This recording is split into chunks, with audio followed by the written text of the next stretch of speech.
Halo, assalamualaikum. Kabar baik buat mereka yang budgetnya nggak jauh-jauh dari sejutaan. Ini ada smartphone baru dari Tecno dan kabar baik juga buat orang Sunda. Kenapa? Kalau POVA susah bacanya ya. Kalau ini cukup POP. POP 5 atau POP 5 LTE.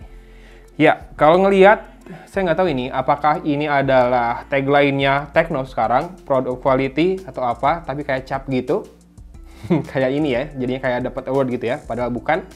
Ini adalah smartphone yang akan dijual di harga flash sale Rp1.219.000.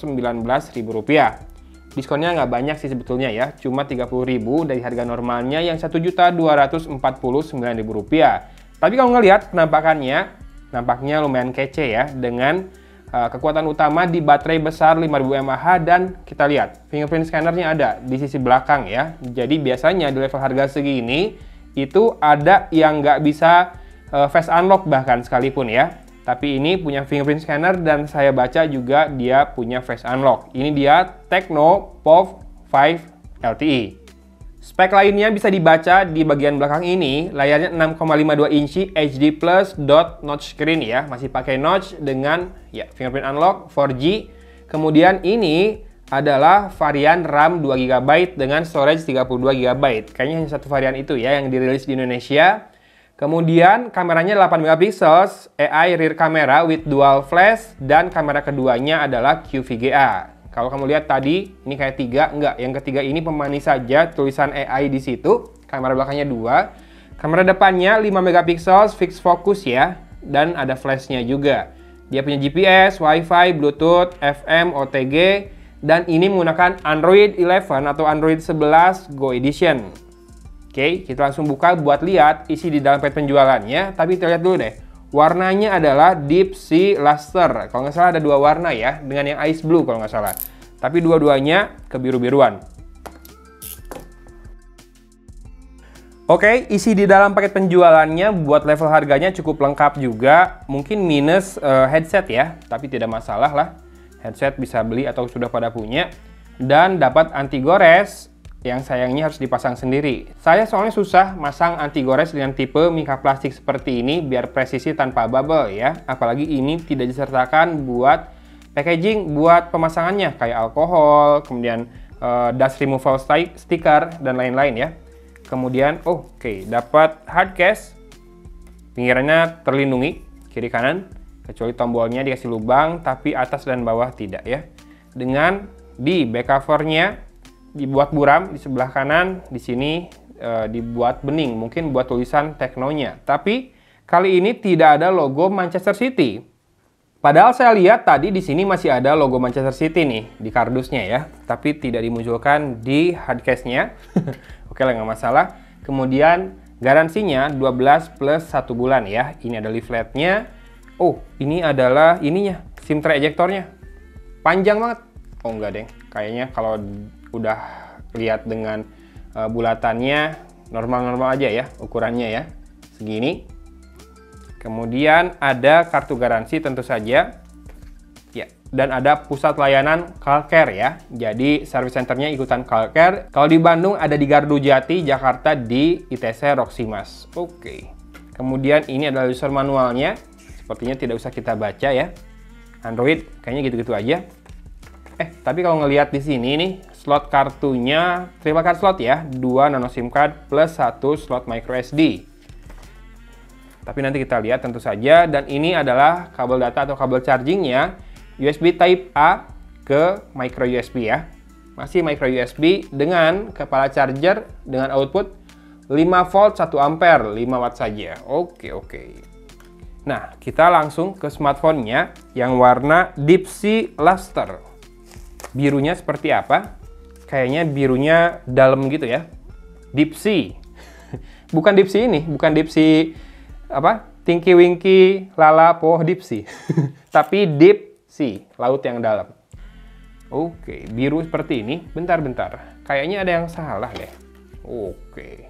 Jadi si back covernya atau hardcase-nya itu yang bening tuh buat nunjukin pola gradasi, bukan gradasi apa? Garis diagonal. Si Tecno-nya sendiri di sini malah nanti ketutup sama bagian yang lebih buram ini ya. Oke. just info aja sih.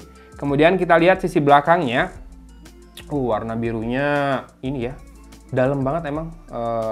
Hampir biru navy, tapi masih lebih terang sedikit. Dan iya, bener-bener kayak kedalaman. Dengan ini garis diagonalnya tuh kayak polanya ini ya, apa? Kevlar karbon, tapi bukan, tentu saja ini pattern doang. Nah, kalau di sini patternnya itu kayak sidik jari atau bulatan-bulatan kayak cakram di yang sebelah sini ya. Jadi two tone juga ini dengan logo Tecno di situ. Kemudian di sini ada fingerprint scanner bulat. LED flashnya ada 2, kemudian kameranya 8 megapiksel sepertinya yang ini QVGA ya, dan bulatan bertuliskan AI saja di situ, bukan kamera lagi ya. Oke, gini lebih kelihatan kayaknya ini. Sip. Kemudian di sisi kanan ada tombol power yang dikasih aksen seperti cakram, patternnya enak nih, jadi bisa dibedain dengan mudah. Kalau yang patternnya mulus berarti tombol volume rocker. Kalau yang pas dipegang ada kayak ya kasar-kasarnya dikit, itu berarti tombol power. Beralih ke sisi atas, tidak ada apa-apa, jadi tidak ada secondary microphone buat noise cancellation. Dan di sisi kiri ini ada SIM tray. Kita akan buka sekarang. Tereng teng teng. Tadi udah lihat sih ya di buku manualnya. Jadi ya betul, triple card slot, 2 nano SIM card plus 1 slot dedicated untuk micro SD. Jadi storage-nya bisa ditambahkan ya, yang nggak cukup 32 GB. Dan di sisi bawah ada jack audio 3,5 mm, mikrofon, kemudian port micro USB dan speaker grill yang untungnya ada di bawah, nggak di belakang, dan juga nggak mengandalkan earpiece-nya ya. Ini ada 6 buah lubang untuk speaker grillnya. Nah, sekarang kita perlu untuk melepas stiker yang ada di sisi depannya ini. Teng teng teng.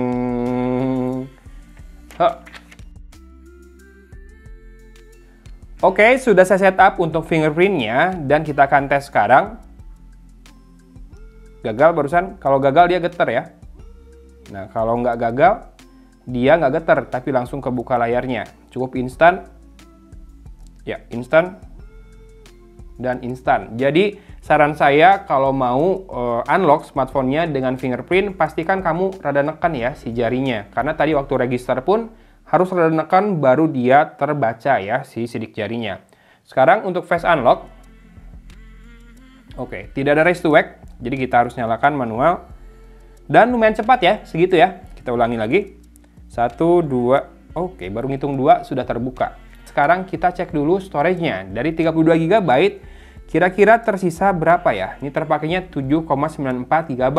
Berarti free-nya 24,08 GB ya. 24,06 ternyata ya. Dan RAM-nya dari 2 GB sekarang masih available setengahnya lah ya, 1,09 GB. Dan kita lihat daftar aplikasi yang dimiliki oleh smartphone ini, bloatware-nya. Ada Boomplay, AHA Games, ini biasa banget ya di smartphone-smartphone-nya Transsion Holdings, Etalase Apps, Facebook Lite, MVI Call 5, kemudian apa lagi? WeLive 6. Udah sih, sisanya entah itu dari bawaannya iOS atau mirip dengan XOS atau dari Google ya. Kayak Palm Store nih ada di XOS juga. Di iOS juga ada, sama seperti Hi Browser, Hi Time, dan Hi Translate ya. Cuma ini files ngapain ada, kan ada file manager ya sebetulnya. Kemudian galerinya galeri Go, Google-nya Google Go. Tapi Gmail dan Maps-nya versi full. Drive-nya juga, Chrome-nya juga. Asistennya Go. Kemudian YouTube dan YouTube musiknya versi full juga ya. Bukan YouTube yang Lite atau Go. Facebook-nya yang Facebook Lite. Sip. Kita akan coba uninstall satu bloatware-nya. Oke, bisa. Dan seperti ini penampakan dari iOS-nya ya. Tuh, togglesnya bisa dilihat. Kemudian kalau digeser terus ke samping, oh dia balik lagi ya. Jadi tidak ada satu tambahan layar untuk highlight-nya Google. Kemudian kita akan cek di About Phone. Biasanya About Phone-nya iOS itu ada di atas. My Phone. Based on Android, iOS 7.6.0, Android 11 ini ya, RAM 2 GB, storage-nya 32 GB, kamera depan fixed focus 5 MP, kamera belakang dual 8 MP dan QVGA, autofocus ya.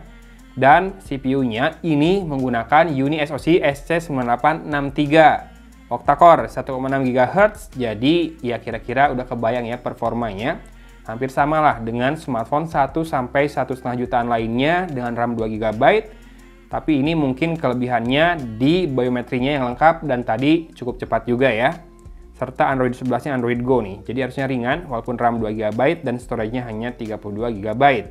Security update-nya di 5 Oktober 2021. Dan saya akan ngecek apakah bisa pakai gesture navigation. Ternyata bisa. Ya, karena ada juga beberapa smartphone di level harga segini yang nggak bisa pakai gesture navigation, bahkan nggak bisa face unlock ya. Oke, habis ini mungkin kita lihat fitur kameranya. Video AI Cam Beauty dan Portrait. Sementara untuk video, resolusi maksimalnya di Full HD ya. Untuk kamera belakang dan kamera depan juga sama. Oke, silakan disimak dulu hasil foto dan videonya yang akan saya tampilkan berikut ini.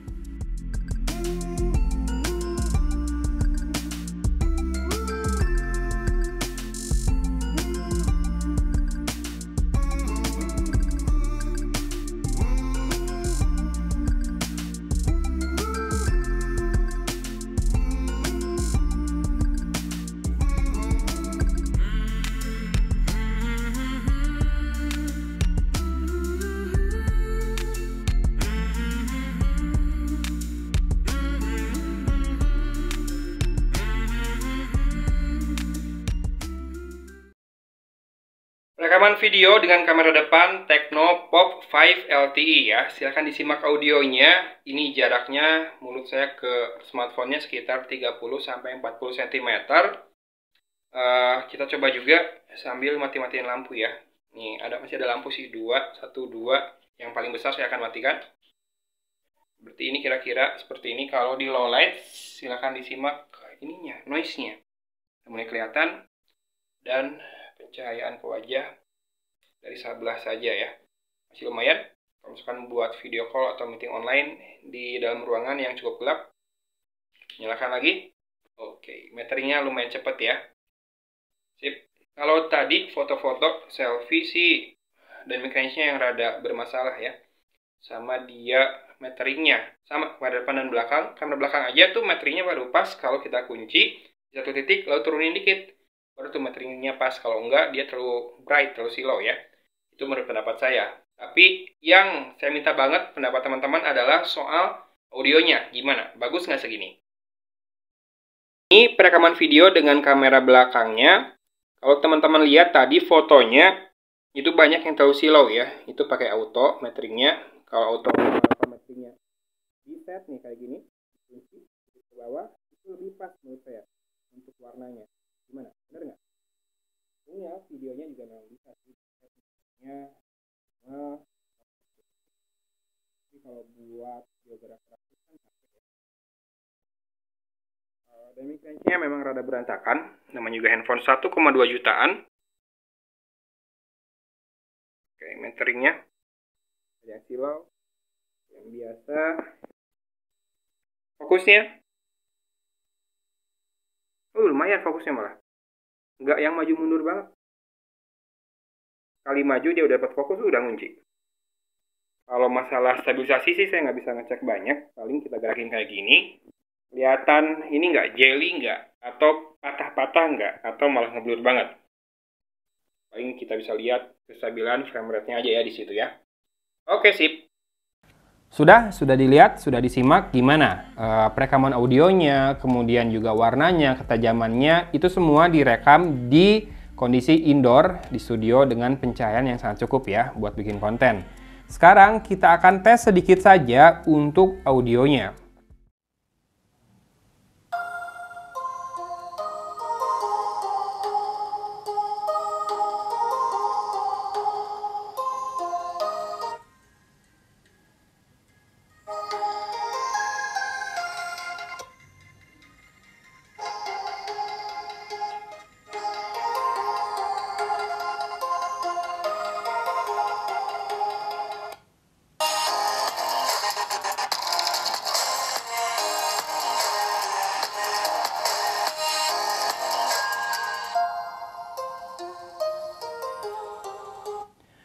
Tipe-tipe loudspeaker yang bright bisa dibilang agak cempreng sedikit, di mana bassnya rada pecah, kemudian ya di volume terkencang soalnya ya. Ya sebatas cukup mungkin buat nonton video karena suaranya bright, jadi harusnya percakapan bisa didengarkan dengan jelas. Tapi memang kalau cari ngebass sih enggak ya, kayaknya kamu harus cari headset atau mungkin pakai TWS earphone atau Bluetooth speaker. Dan ini saya mau nunjukin warnanya aja, karena videonya Denny Caknan yang ini warnanya emang stand out banget, bagus banget. Itu almarhumah ya, sudah meninggal. Kemudian bisa dilihat warnanya. Hidup si smartphone ini buat level harganya sih bagus layarnya ya. Dari tadi juga untuk respon sentuhan juga tidak ada masalah. Viewing angle juga cukup luas, memang yang terganggu sedikit adalah dari pantulan atau refleksi di panel sentuhnya aja, yang sedikit aja ada jarak antara panel sentuh dengan panel displaynya. Tapi segini bisa dilihat warnanya tidak berubah ya. Ini sudah IPS kayaknya layarnya, jadi warnanya tidak ada perubahan meskipun dari sudut pandang yang cukup sempit di pinggir. Cuma mungkin kalau nggak pakai nggak pakai backlight akan susah karena pantulan, ini bayangan tangan atau bayangan cahaya lain di sekitarnya yang bikin kita kesulitan melihat objek yang ada di layar. Paling itu aja sih. Oke, gimana dengan hasil tes kamera, juga audio, dan layarnya seperti ini? Menurut kamu worth it nggak sih ini buat level harganya 1,2 jutaan? Sudah lengkap biometri sensornya, face unlock, fingerprint unlocknya ada, dan lumayan tergolong cepat. Sisanya mungkin sama dengan kebanyakan smartphone di level harganya, UniSoc SC9863, RAM 2GB, storage 32GB, plus triple card slot ya, jadi dual SIM card 4G nano SIM, dan slot micro SD. Kalau menurut saya ini bisa jadi alternatif yang menarik sih di level harganya, buat yang budgetnya mepet, tapi pengen dapat smartphone yang paling nggak sudah lebih update ya, dapat Android 11 Go Edition, biar lebih ringan juga, dan biometrinya lengkap, atau mungkin buat handphone kedua, atau mungkin handphone pertama buat anak-anak yang usianya sudah mulai cukup untuk megang handphone buat komunikasi atau buat sekolah. Gimana? Silahkan komen aja, menurut kamu penilaian saya apakah sesuai atau tidak, atau kamu punya alternatif lain yang lebih menarik, silahkan komen saja, ditunggu ya. Mungkin untuk saat ini videonya sampai di sini. Kalau kamu tertarik, link pembeliannya akan ada di deskripsi video, termasuk link ke flash sale-nya biar bisa didapatkan lebih murah Rp30.000 ya. Oke, itulah dia unboxing dan sedikit tes untuk Tecno Pop 5 LTE atau Tecno Pop 5 LTE. Semoga menjadi informasi yang bermanfaat buat teman-teman semua. Thanks for watching. Dari Kota Cimahi, Agon pamit undur diri. Wassalamualaikum warahmatullahi wabarakatuh.